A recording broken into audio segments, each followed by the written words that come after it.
ನಮಸ್ಕಾರ. ವಶಿಷ್ಠ ಉದಂತ ಸುದ್ದಿವಾಹಿನಿಗೆ ಸ್ವಾಗತ. ಇಂದಿನ ಪಂಚಾಂಗ: ಫಾಲ್ಗುಣ ಮಾಸ, ಶುಕ್ಲ ಪಕ್ಷ, ತ್ರಯೋದಶಿ ತಿಥಿ, ಆಶ್ಲೇಷ ನಕ್ಷತ್ರ, ಭಾನುವಾರ. ಈ ದಿನ ಎಲ್ಲರಿಗೂ ಶುಭವಾಗಲಿ. ಇಂದಿನ ಮುಖ್ಯಾಂಶಗಳು: ಎಸ್ಸಿ, ಎಸ್ಟಿ, ಒಬಿಸಿಗಳ ತಾಳ್ಮೆ ಪರೀಕ್ಷೆ ಮಾಡಬೇಡಿ. ರಿಸರ್ವೇಷನ್ ಯಾರಪ್ಪನ ಸ್ವತ್ತವಲ್ಲ, ಎಲ್ಲರ ಹಕ್ಕು. ಎಲ್ಲಾ ರಾಜಕೀಯ ಪಕ್ಷಗಳಿಗೆ ಖಡಕ್ ಎಚ್ಚರಿಕೆ ಕೊಟ್ಟ ವಿಎಸ್ ಉಗ್ರಪ್ಪ. ಇಸ್ರೇಲ್ ಅಮೆರಿಕ ದಾಳಿಯಲ್ಲಿ ಇರಾನ್ ಸರ್ವೋಚ್ಚ ನಾಯಕ ಅಯತೊಲ್ಲಾ ಖಮೇನಿ ಹತ್ಯೆ. ಖಮೇನಿ ನಿಧನಕ್ಕೆ ಗೌರಿಬಿದನೂರಿನ ಮಿನಿ ಇರಾನ್ ಅಲಿಪುರದಲ್ಲಿ ಶೋಕಾಚರಣೆ. 3 ದಿನ ಬ್ಲ್ಯಾಕ್ ಡೇ. ಖಮೇನಿ ಹತ್ಯೆ ಖಂಡನೀಯವಾದದ್ದು, ಅವರ ಆತ್ಮಕ್ಕೆ ಚಿರಶಾಂತಿ ದೊರೆಯಲಿ ಎಂದ ಸಿಎಂ. ದುಬೈ ಕನ್ನಡಿಗರ ಜೊತೆ ಸಿಎಂ ವಿಡಿಯೋ ಕಾಲ್. ಕನ್ನಡಿಗರಿಗೆ ನೆರವು ಹಾಗೂ ಸುರಕ್ಷತೆ ಭರವಸೆ. ಈಗ ಮೈಸೂರಿನ ಪ್ರಮುಖ ಸುದ್ದಿಗಳು. ಎಸ್ಸಿ, ಎಸ್ಟಿ ಹಾಗೂ ಒಬಿಸಿ ಸಮುದಾಯಗಳ ತಾಳ್ಮೆಯನ್ನು ಪರೀಕ್ಷಿಸಬೇಡಿ ಎಂದು ಮಾಜಿ ಸಂಸದ ವಿಎಸ್ ಉಗ್ರಪ್ಪ ಎಲ್ಲಾ ರಾಜಕೀಯ ಪಕ್ಷಗಳಿಗೆ ಖಡಕ್ ಎಚ್ಚರಿಕೆ ನೀಡಿದರು. ಮೈಸೂರಿನಲ್ಲಿ ಮಾತನಾಡಿದ ಅವರು, ಮೀಸಲಾತಿ ಯಾರೊಬ್ಬರ ಸ್ವತ್ತು ಅಲ್ಲ, ಅದು ಅರ್ಹರ ಹಕ್ಕು ಎಂದು ಸ್ಪಷ್ಟಪಡಿಸಿದರು. ಯಾರೆಲ್ಲ ಅರ್ಹರಾಗಿದ್ದಾರೆ ಅವರಿಗೆ ನ್ಯಾಯವಾಗಿ ಮೀಸಲಾತಿ ನೀಡಬೇಕು ಎಂದು ಒತ್ತಾಯಿಸಿದರು. ಸಾಮಾಜಿಕ ನ್ಯಾಯದ ವಿಷಯದಲ್ಲಿ ರಾಜಕೀಯ ಲಾಭ ನಷ್ಟ ಲೆಕ್ಕ ಹಾಕಬೇಡಿ ಎಂದು ಕಿಡಿಕಾರಿದರು. ನಮ್ಮ ಮೂಗಿಗೆ ತುಪ್ಪ ಸವರಬೇಡಿ ಎಂದು ತೀವ್ರವಾಗಿ ಪ್ರತಿಕ್ರಿಯಿಸಿದ ಉಗ್ರಪ್ಪ, ಎಸ್ಸಿ, ಎಸ್ಟಿ, ಒಬಿಸಿ ಸಮುದಾಯಗಳ ಹಕ್ಕುಗಳನ್ನು ರಕ್ಷಿಸಲು ಹೋರಾಟ ಮುಂದುವರೆಸುವುದಾಗಿ ಎಚ್ಚರಿಸಿದರು. ದಯಮಾಡಿ ಎಸ್ಸಿ, ಎಸ್ಟಿ, ಒಬಿಸಿಗಳ ತಾಳ್ಮೆಯನ್ನ ಪರೀಕ್ಷೆ ಮಾಡಲಿಕ್ಕೆ ಹೋಗಬೇಡಿ.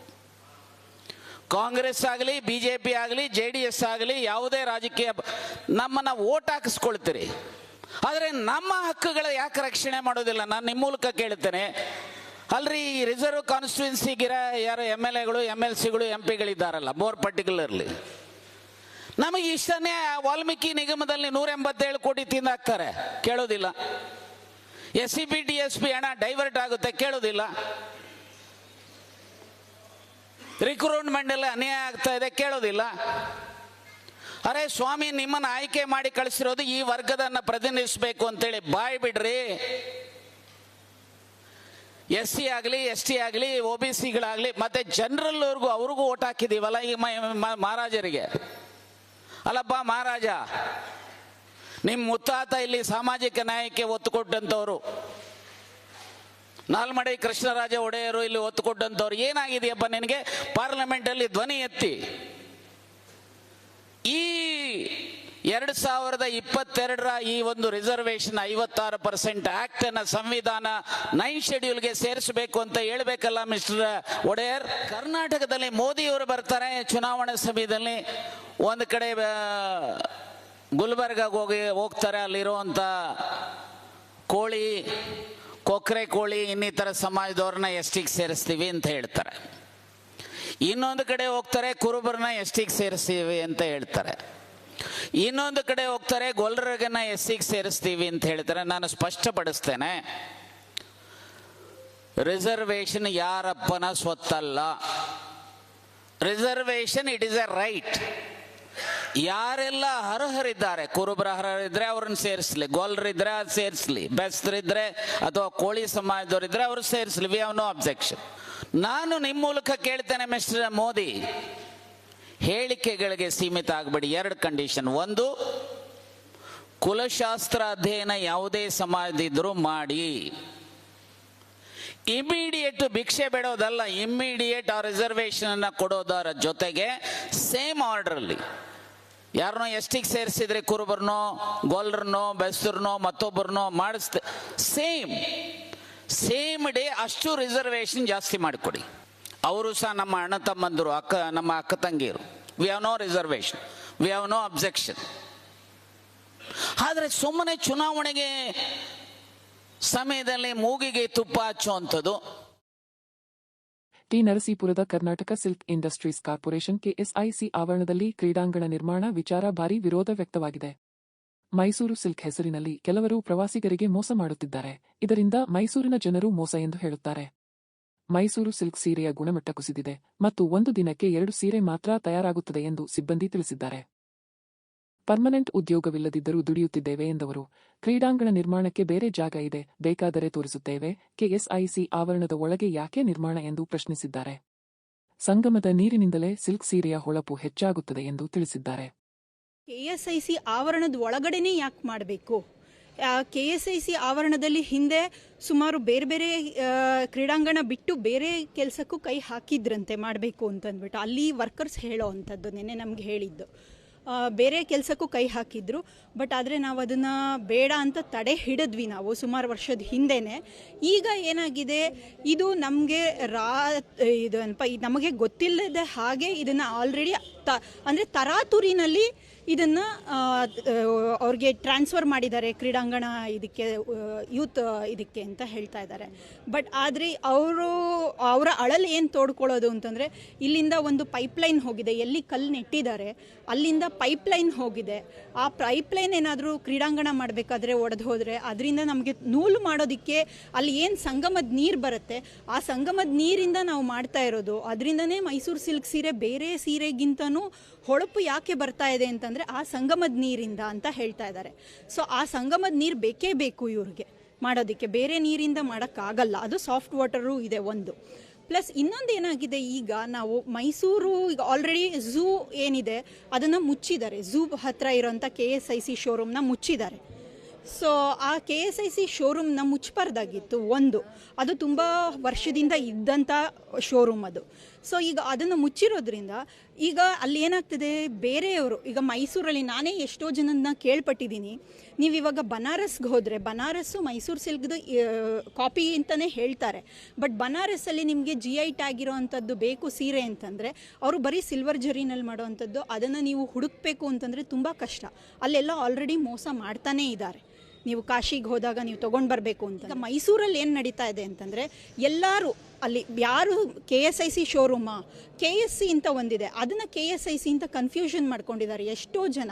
ನಾನು ಅಲ್ಲಿ ಓಡಾಡ್ಬೇಕಾದ್ರೆ ನನ್ನನ್ನೇ ಎಷ್ಟೋ ಜನ ಕೇಳಿದ್ದಾರೆ, ಮತ್ತು ನನಗೆ ಇದು ಮಾಡೋಕ್ಕೆ ಬಂದಿದ್ದಾರೆ ಏನಂತ, ಇಲ್ಲಿ KSIC ಶೋರೂಮ್ ಇದೆ ಅಂತ ಹೇಳಿ ಬೇರೆ ಯಾವುದೋ ಶೋರೂಮ್ಗೆ ಕರ್ಕೊಂಡು ಹೋಗ್ತಾರೆ. ಅಲ್ಲಿ ನಿಮಗೆ ಮೈಸೂರು ಸಿಲ್ಕ್ ಸೀರೆ ಸಿಗತ್ತೆ ಅಂತಂದ್ಬಿಟ್ಟು ಅವ್ರಿಗೆ ಯಾರು ಟೂರಿಸ್ಟ್ಗಳು ಬರ್ತಾ ಇದ್ದಾರೆ ಅವ್ರಿಗೆ ಎಲ್ಲರೂ ಒಂಥರ ಒಂಥರ ಅವ್ರಿಗೆ ದಿಕ್ ತಪ್ಪಿಸ್ತಾ ಇದ್ದಾರೆ. ಸೊ ಅದರಿಂದ ಏನಾಗ್ತಾ ಇದೆ, ಎಷ್ಟೋ ಜನ ಇಲ್ಲಿಂದ ಟೂರಿಸ್ಟ್ಗಳು ತೊಗೊಂಡು ಹೋದವರು ಅಲ್ಲಿ ಅವ್ರಿಗೆ ಗೊತ್ತಾಗುತ್ತೆ ಕೊನೆಗೆ ಇದು KSIC ಅಲ್ಲ ಅಂತ. ಆಗ ಅವ್ರು ಬೈತಾ ಇರೋದು ಮೈಸೂರಿನ ಜನತೆಗೆ, ಇಲ್ಲಿ ಎಲ್ಲ ಮೋಸ ಮಾಡ್ತಾ ಇದ್ದಾರೆ, ಮೈಸೂರಿನ ಜನತೆ ಮೋಸ ಮಾಡ್ತಾ ಇದ್ದಾರೆ, ಮೈಸೂರು ಸಿಲ್ಕ್ ಸೀರೆ ಅಂತ ಹೇಳಿ ಸುಳ್ಳು ಇದನ್ನು ಕೊಡ್ತಾ ಇದ್ದಾರೆ ಅಂತ. ಅದಕ್ಕೆ ದಯವಿಟ್ಟು ಇದನ್ನೆಲ್ಲ ತಡೆ ಹಿಡಿಬೇಕು ಸರ್ಕಾರ. ಇದಕ್ಕೆ ಏನಂತಂದರೆ ಅವ್ರದ್ದು ಕಷ್ಟಗಳಿರುತ್ತೆ, ಅಲ್ಲಿ ವರ್ಕ್ ಮಾಡೋ ಅಂಥ ಎಲ್ಲ ಹೆಂಗಸರುಗಳು ಪಾಪ ನೆನ್ನೆ ತುಂಬ ಅವರೆಲ್ಲ ಹೇಳ್ಕೊಂಡ್ರು, ಮಾಡಿದ್ರು. ನಮಗೂ ಕಷ್ಟಗಳಿದೆ. 3,000 ರೂಪಾಯಿ ಕೊಡ್ತಾರೆ ನಮಗೆ ಸ್ಟೈಫಂಡನ್ನ, ಅದಾದಮೇಲೆ 12,000, 13,000, ಕೆಲವ್ರಿಗೆ 15,000 ಈ ಥರ ಕೊಡ್ತಾರೆ ನಮಗೆ. ಆದರೂ ನಾವು ಕಷ್ಟಪಟ್ಟು 10 ಕಿಲೋಮೀಟ್ರು 15 ಕಿಲೋಮೀಟ್ರು, ನಾವು ಮಕ್ಕಳು ಮರಿ ಇರುತ್ತೆ, ಇನ್ನೂ 1 ವರ್ಷದ ಮಗು, ಅಂಥ ಮಕ್ಕಳನ್ನೆಲ್ಲ ನಾವು ಬಿಟ್ಬಿಟ್ಟು ಬರ್ತೀವಿ ಇಲ್ಲಿ ಕೆಲಸಕ್ಕೋಸ್ಕರ. ಮತ್ತು ಬೆಳಗ್ಗೆಯಿಂದ ರಾತ್ರಿ ತನಕ ನಾವು ನಿಂತ್ಕೊಂಡು ಕೆಲಸ ಮಾಡ್ತೀವಿ. ಸೊ ನಮಗೆ ಯಾವುದೇ ರೀತಿ ಫೆಸಿಲಿಟೀಸ್ ಇಲ್ಲ ಇಲ್ಲಿ, ಯಾವುದೋ ಒಂದು ಊಟದ ವ್ಯವಸ್ಥೆ ಆಗಿರ್ಬೋದು, ಬೇರೆ ಇನ್ನೇನೇ ವ್ಯವಸ್ಥೆ ಆದರೂ ಏನೂ ಇಲ್ಲ ನಮಗೆ.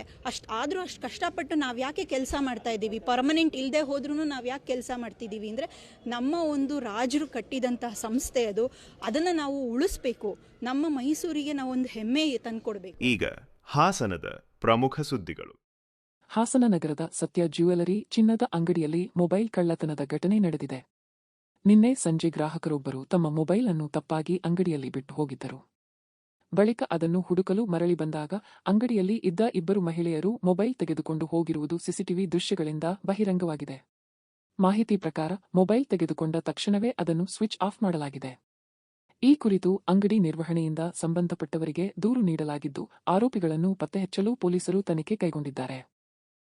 ನಗರದಲ್ಲಿ ಇಂತಹ ಘಟನೆಗಳು ಹೆಚ್ಚುತ್ತಿರುವುದರಿಂದ ವ್ಯಾಪಾರಿಗಳಲ್ಲಿ ಆತಂಕ ವ್ಯಕ್ತವಾಗಿದೆ.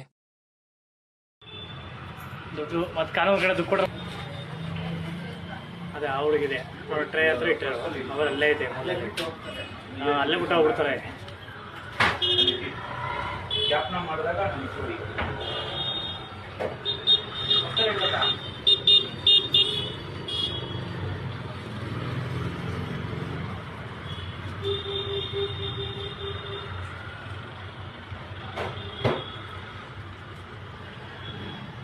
ಆ ಹುಡುಗಿ ಗಿಡ ಬರುತ್ತೆ ಪಾಪಣ ಹತ್ರಕ್ಕೆ ಬಂದ್ಬಿಟ್ಟು ಕೇಳ್ತಾರೆ. ಆವಾಗ ಗಿಡ ಬಂದ ಈ ಕಡೆ ಬರುತ್ತೆ, ಆ ಹುಡುಗಿ ಅಲ್ಲೇ ನಿಂತಿರುತ್ತೆ, ಇನ್ನೊಂದು ಅಲ್ಲೇ ಐತಲ್ಲ ಹುಡುಗಿ, ಪಾಪಣ ಬಂದ್ಬಿಟ್ಟು ಕೇಳ್ತಾರಲ್ಲ ಆ ಕಡೆ. ಮೊಬೈಲ್ ಅಲ್ಲೇ ಐತೆ ನೋಡಿ, ನೋಡಿದ್ರ ಮೊಬೈಲ್ ಅಲ್ಲೇ ಐತೆ, ಆ ಹುಡುಗಿ ಇರುತ್ತೆ ಅದು ಅಲ್ಲೇ ಮೊಬೈಲು ನೋಡಿ ಈಗ ಅದು ಒಂದ್ಮೇಲೆ ಗೊತ್ತಾಗ್ತದೆ ಯಾರು ತಾಂಡಾರ ಅಲ್ಲಿ ಒಮ್ಮ ತಾಂಡಿತಲ್ಲ ಅದೇ ಗೊತ್ತಾಗ್ತದೆ. ಹ್ಞೂ ನೀವು ತಾನೇ ಹೇಳಿದ್ದು ಇನ್ಯಾರು ತಾಂಡಾರ ಇಲ್ಲ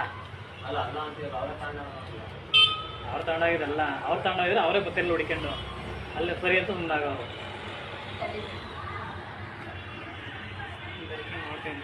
ಎಷ್ಟೊತ್ತು ನೋಡ್ತಾರೆ? ಒಂದು 10 ನಿಮಿಷ ನೋಡ್ತಾರೆ ಮಿಶ್ರ, 10-20 ನಿಮಿಷ ನೋಡ್ತಾರ. ಹಾಂ ಬೇಡ, ಬಂದಿದ್ದಾಗ ಇಟ್ಟಿರೋದೆಲ್ಲ ನೋಡಿ. ಅದೇ ಈಗ ಕೊನೆಗೆ ಅದು ತಗೊಂಡೋಯ್ತಲ್ಲ 5 ಗಂಟೆ ಕೊಡ್ಬೇಕು. ಎರಡನೇ ಡ್ರೆಸ್ಸಲ್ಲಿ ರೆಕಾರ್ಡಿಂಗ್ ಮಾಡ್ತಾರೆ. 10 ರೆಕಾರ್ಡಿಂಗ್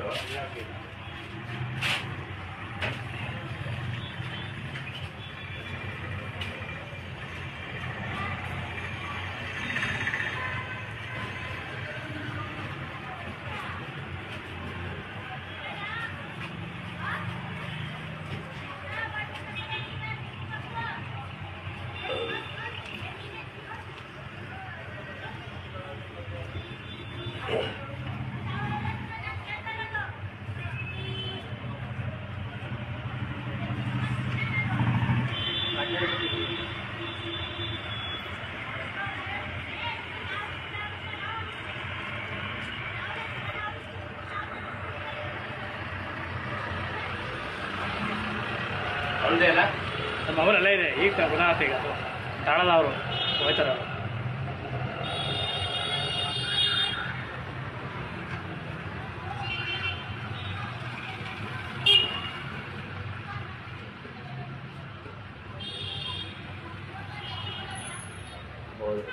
ಹೋದವರು ಅವ್ರು ಪಡಿ ಹೋಗ್ಬಿಟ್ಟು ಹೋದ್ರು ಅವರು ಬಿಟ್ಟು ಹೋದ್ರಲ್ಲ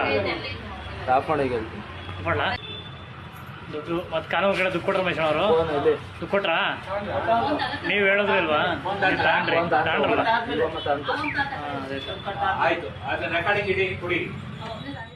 ಹಳೆ ವೈಷಮ್ಯ ಹಿನ್ನೆಲೆಯಲ್ಲಿ ವ್ಯಕ್ತಿಯೊಬ್ಬರ ಮೇಲೆ ಯುವಕರ ಗುಂಪು ಮಾರಣಾಂತಿಕ ಹಲ್ಲೆ ನಡೆಸಿದ ಘಟನೆ ನಡೆದಿದೆ. ಹಾಸನ ತಾಲೂಕಿನ ತಿಮ್ಮನಹಳ್ಳಿ ಗ್ರಾಮದಲ್ಲಿ 34 ವರ್ಷದ ಧರಣಿ ಎಂಬಾತನ ಮನೆಗೆ ನುಗ್ಗಿದ ಬನಂತ್ ಮತ್ತು ಅವನ ಗ್ಯಾಂಗ್ ದೊಣ್ಣೆಗಳಿಂದ ಹಲ್ಲೆ ನಡೆಸಿದರೆಂಬ ಆರೋಪ ಕೇಳಿಬಂದಿದೆ. ಧರಣಿಯ ಪತ್ನಿಯನ್ನು ಎಳೆದಾಡಿ ಹಲ್ಲೆ ಮಾಡಿರುವುದಾಗಿ ತಿಳಿದುಬಂದಿದೆ. ಗಾಯಾಳು ಧರಣಿಗೆ ಜಿಲ್ಲಾಸ್ಪತ್ರೆಯಲ್ಲಿ ಚಿಕಿತ್ಸೆ ನೀಡಲಾಗುತ್ತಿದೆ. ಹಲ್ಲೆ ದೃಶ್ಯಗಳು ಮೊಬೈಲ್ನಲ್ಲಿ ಸೆರೆಹಿಡಿಯಲ್ಪಟ್ಟಿವೆ. ಸ್ಥಳಕ್ಕೆ ಪೊಲೀಸರು ಭೇಟಿ ನೀಡಿ ಪರಿಶೀಲನೆ ನಡೆಸಿದ್ದು, ಪ್ರಕರಣ ಹಾಸನ ಗ್ರಾಮಾಂತರ ಪೊಲೀಸ್ ಠಾಣೆ ವ್ಯಾಪ್ತಿಯಲ್ಲಿ ದಾಖಲಾಗಿದೆ. ಆರೋಪಿಗಳ ಬಂಧನಕ್ಕೆ ಕ್ರಮ ಕೈಗೊಳ್ಳಲಾಗಿದೆ.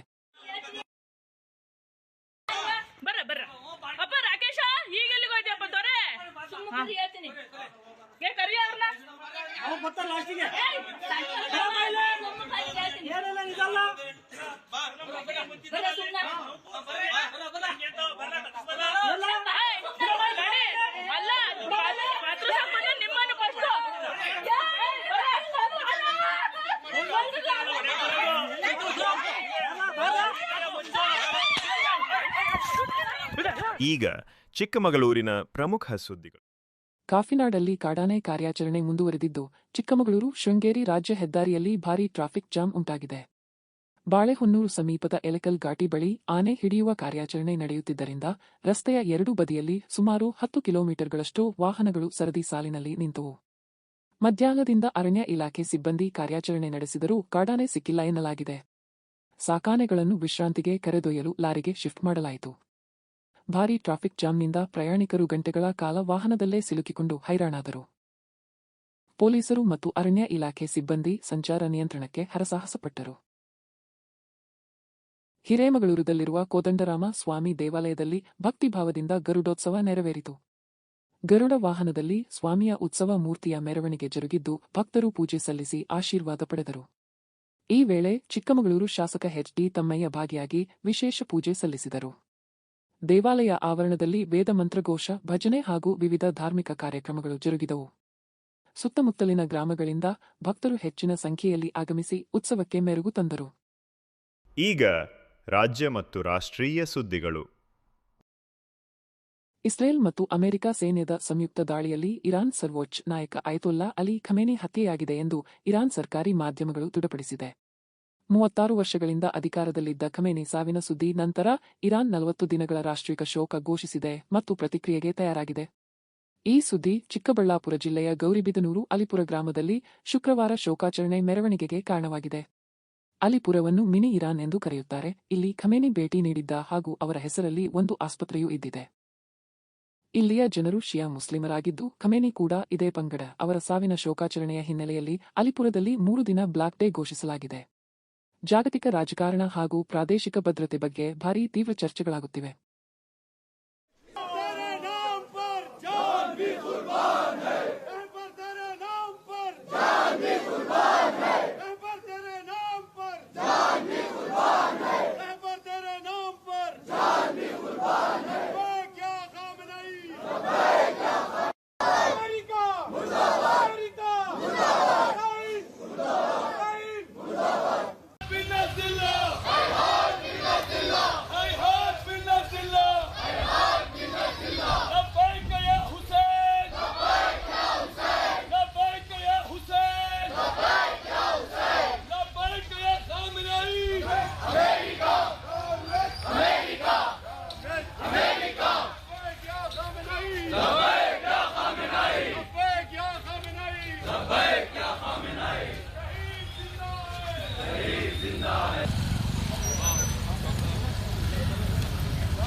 ಶಿವಮೊಗ್ಗ ವಿಮಾನ ನಿಲ್ದಾಣದಲ್ಲಿ ಮಾಧ್ಯಮ ಪ್ರತಿನಿಧಿಗಳೊಂದಿಗೆ ಮಾತನಾಡಿದ ಮುಖ್ಯಮಂತ್ರಿ ಸಿದ್ದರಾಮಯ್ಯ, ಅಮೆರಿಕವು ಇರಾನ್ ಮೇಲೆ ನಡೆಸಿದ ದಾಳಿ ಅನಗತ್ಯ ಎಂದು ಅಭಿಪ್ರಾಯಪಟ್ಟರು. ಒಂದೆಡೆ ಶಾಂತಿಯ ಮಾತು ಹೇಳುತ್ತಾ ಮತ್ತೊಂದೆಡೆ ಯುದ್ಧಕ್ಕೆ ಕೈ ಹಾಕುವುದು ತದ್ವಿರುದ್ಧ ನಿಲುವು ಎಂದು ಅವರು ಕಿಡಿಕಾರಿದರು. ಇರಾನ್ನ ಸರ್ವೋಚ್ಚ ನಾಯಕ ಆಯಾತುಲ್ಲಾ ಅಲಿ ಖಮೇನಿ ಹತ್ಯೆ ದುಃಖಕರ ಘಟನೆ ಎಂದು ಹೇಳಿ ಅವರ ಆತ್ಮಕ್ಕೆ ಚಿರಶಾಂತಿ ದೊರೆಯಲಿ ಎಂದು ಪ್ರಾರ್ಥಿಸಿದರು. ಜಾಗತಿಕ ಮಟ್ಟದಲ್ಲಿ ಉದ್ವಿಗ್ನತೆ ಹೆಚ್ಚುತ್ತಿರುವ ಸಂದರ್ಭದಲ್ಲಿ ಶಾಂತಿ ಮತ್ತು ಸಂವಾದವೇ ಪರಿಹಾರವಾಗಬೇಕು ಎಂದು ಮುಖ್ಯಮಂತ್ರಿ ಹೇಳಿದರು. ವಾರ್ ಮಾಡ್ತಾ ಇರತಕ್ಕಂಥದ್ದು ಅಮೆರಿಕದ ನನ್ನ ಪ್ರಕಾರ ಖಮೇನಿ ಮೇಲೆ ಮಾಡಿರ್ತಕ್ಕಂಥ ವಾರ್ ಇದೆಯಲ್ಲ, ಇರಾನ್ ಮೇಲೆ ಮಾಡಿರ್ತಕ್ಕಂಥ ವಾರ್ ಅನಗತ್ಯವಾದದ್ದು. ಏನಾದ್ರು ಇದ್ರೆ ಈಗ ಒಂದ್ ಕಡೆ ಶಾಂತಿ ಮಂತ್ರ ಹೇಳ್ತಾರೆ ಅಮೆರಿಕದ ಟ್ರಂಪ್, ಇನ್ನೊಂದು ಕಡೆ ಯುದ್ಧ ಮಾಡಿಸ್ತಾರೆ. ಇದು ತದ್ವಿರುದ್ಧವಾದಂಥ ನಿಲುವು. ಇದನ್ನು ನಾನು ತೀವ್ರವಾಗಿ ಖಂಡಿಸ್ತೇನೆ. ಕಮಾನಿ ಅವರು ಹತ್ಯೆಯಾಗಿದ್ದಾರೆ ಅಂತೇಳಿ ಟಿವಿನಲ್ಲೆಲ್ಲ ಬರ್ತಾ ಇದೆ. ಇದು ಖಂಡನೀಯವಾದಂಥ ಇದು. ಮತ್ತೆ ಅವರ ಆತ್ಮಕ್ಕೆ ಚಿರಶಾಂತಿ ದೊರಕಲಿ ಅಂತೇಳಿ, ಖಮೇನಿ ಹತ್ಯೆ ಆಗಿದೆ, ಅವರ ಆತ್ಮಕ್ಕೆ ಚಿರಶಾಂತಿ ದೊರಕಲಿ ಅಂತೇಳಿ ನಾನು ಪ್ರಾರ್ಥನೆ ಮಾಡ್ತೇನೆ. ಸಿದ್ದರಾಮಯ್ಯ ಕಳವಳ. ಇಸ್ರೇಲ್ ಹಾಗೂ ಇರಾನ್ ನಡುವಿನ ಯುದ್ಧ ಪರಿಸ್ಥಿತಿಯಿಂದ ಮಧ್ಯಪ್ರಾಚ್ಯದ ರಾಷ್ಟ್ರಗಳಾದ ಇಸ್ರೇಲ್, ಯುಎಇ, ಇರಾನ್ ಹಾಗೂ ಖತಾರ್ನಲ್ಲಿ ನೆಲೆಸಿರುವ ಕನ್ನಡಿಗರ ಸುರಕ್ಷತೆಯನ್ನು ರಾಜ್ಯ ಸರ್ಕಾರ ಗಂಭೀರವಾಗಿ ಪರಿಗಣಿಸಿದೆ ಎಂದು ಮುಖ್ಯಮಂತ್ರಿ ಸಿದ್ದರಾಮಯ್ಯ ತಿಳಿಸಿದ್ದಾರೆ. ದೆಹಲಿಯ ನಿವಾಸಿ ಆಯುಕ್ತರೊಂದಿಗೆ ಸಮಾಲೋಚನೆ ನಡೆಸಿ ಅಗತ್ಯ ಸುರಕ್ಷತಾ ಕ್ರಮ ಕೈಗೊಳ್ಳುವಂತೆ ಸೂಚಿಸಿರುವುದಾಗಿ ಹೇಳಿದರು. ದುಬೈನಲ್ಲಿ ಸಿಲುಕಿರುವ ಕನ್ನಡಿಗರೊಂದಿಗೆ ಸಿಎಂ ವಿಡಿಯೋ ಕಾಲ್ ಮೂಲಕ ಮಾತುಕತೆ ನಡೆಸಿ ಆತಂಕಪಡುವ ಅಗತ್ಯವಿಲ್ಲ ಎಂದು ಭರವಸೆ ನೀಡಿದರು. ಅಗತ್ಯವಿದ್ದರೆ ಕೇಂದ್ರ ಸರ್ಕಾರದ ಸಹಕಾರದೊಂದಿಗೆ ನೆರವು ಮತ್ತು ವಾಪಸ್ಸು ವ್ಯವಸ್ಥೆ ಮಾಡುವುದಾಗಿ ಭರವಸೆ ನೀಡಿದರು.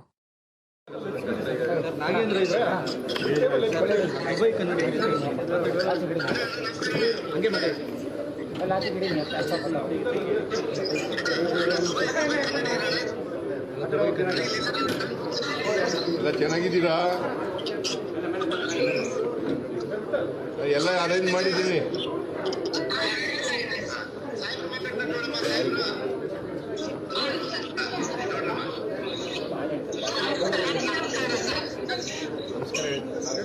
ನಮಸ್ಕಾರ.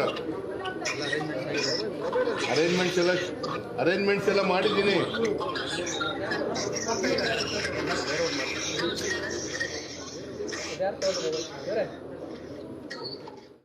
ಮತ್ತೊಮ್ಮೆ ಮುಖ್ಯಾಂಶಗಳು. ಎಸ್ಸಿ, ಎಸ್ಟಿ, ಒಬಿಸಿಗಳ ತಾಳ್ಮೆ ಪರೀಕ್ಷೆ ಮಾಡಬೇಡಿ. ರಿಸರ್ವೇಷನ್ ಯಾರಪ್ಪನ ಸ್ವತ್ವಲ್ಲ, ಎಲ್ಲರ ಹಕ್ಕು. ಎಲ್ಲಾ ರಾಜಕೀಯ ಪಕ್ಷಗಳಿಗೆ ಖಡಕ್ ಎಚ್ಚರಿಕೆ ಕೊಟ್ಟ ವಿಎಸ್ ಉಗ್ರಪ್ಪ.